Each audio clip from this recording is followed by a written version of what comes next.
Section 7.3, we're going to talk about perfect squares and difference of squares. Good news is there's really nothing new you have to learn. What we have in this section really is a couple shortcuts to help you out. All right, the first one is called perfect squares. Now what a perfect square looks like is something like this. Perfect square looks like a binomial, say x plus 3, and then the whole thing is squared. Now, what I will see in every class I teach just about, which is wrong, unfortunately, is people will do this. They'll square the first thing, they'll square the last thing. Unfortunately, that's not correct. Okay? What you have to do, x plus 3 squared really means take x plus 3 and multiply by x plus 3. And then you can go ahead and do FOIL. You get x squared plus, on the outside you got a 3x, on the inside you got a 3x, and on the end you got 3 times 3, which is 9. So you get x squared plus 6x plus 9. So notice the x squared plus 9 is in the correct answer, but you need these two middle terms. And notice these two middle terms turn out to be exactly the same. Let's try another one. Let's take 4x plus 7 squared. That would be 4x plus 7 times 4x plus 7. 4x times 4x is 16x squared. Plus, on the outside, I got 4x times 7, that's 28x. Plus 7 times 4x, that's 28x. Plus 49. Notice once again, these two middle terms turn out to be exactly the same. Our final answer would be 16x squared plus 56x plus 49. Okay, so what this really gives us is a shortcut. If I want to take a plus b and square it, notice what happens. Here I had the 4x, I ended up with 16x squared. So I take the first thing and I square it, that's a squared. Where did the 56 come from here? The 56 came from these two 28s. But notice if I take 4x times 7, that gave me the 28x, but then there were two of them. So I multiply the two things, I multiply the a thing and the b thing together, and then there's going to be two of them, because I get two of them from my two middle terms, outside and inside, plus my last thing squared.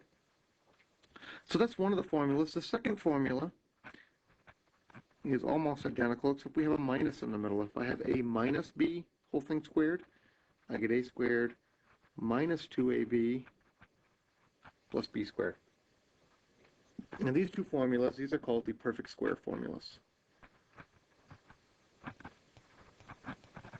Now, at the beginning I said the good news is you really don't need to learn anything new. And I mean that. If I ask you to take 2x minus 5 and square it, you have two choices. Choice 1 is right, 2x minus 5 times 2x minus 5, and FOIL it out. 4x squared minus 10x minus 10x plus 25. So your answer is 4x squared minus 20x plus 25. Or your option is use the shortcut formula. So the same problem over again, 2x minus 5 squared. I square the first thing, that's 4x squared. I multiply these two middle terms together.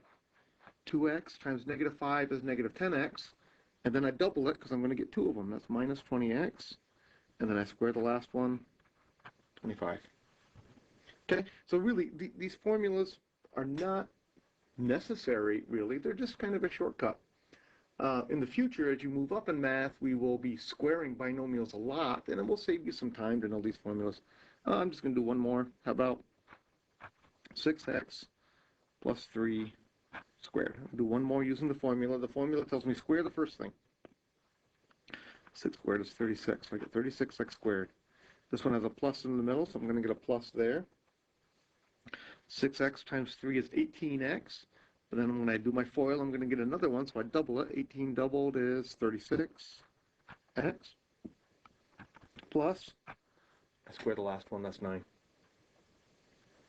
Okay, so that's perfect squares. The other thing we have in this section is called difference of squares. And difference of squares looks like this. You have a plus b.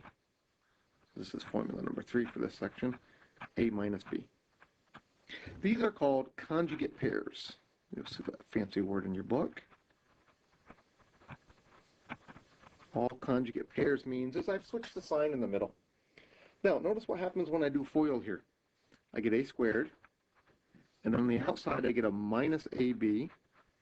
On the inside I get a plus ba, but I'm going to switch order and write it as plus ab, and then the last is minus b squared.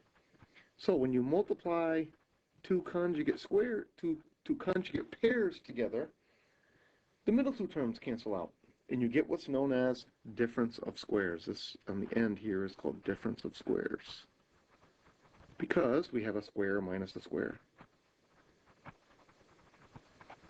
Okay, again, this is just really kind of a shortcut thing.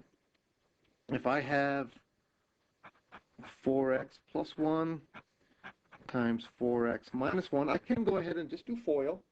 FOIL it out, it doesn't matter. Or I can recognize that I have conjugate pairs. I have a 4x plus 1, I have a 4x minus 1. So my answer is going to be, I multiply the first ones, I multiply the last ones. The middle two are going to cancel out. Again, if you don't remember that, if you're taking a test or something, and you just go ahead and do FOIL, it's going to be okay. It's going to work out. Let's do one more. 2x minus 5, 2x plus 5. It doesn't really matter if the plus comes first or the plus comes last. The thing is, I got a 2x, a 2x, a 5, and a 5. One has a plus, one has a minus. They're conjugate pairs. So I multiply the first two things. That's 4x squared minus, multiply the last two, 25.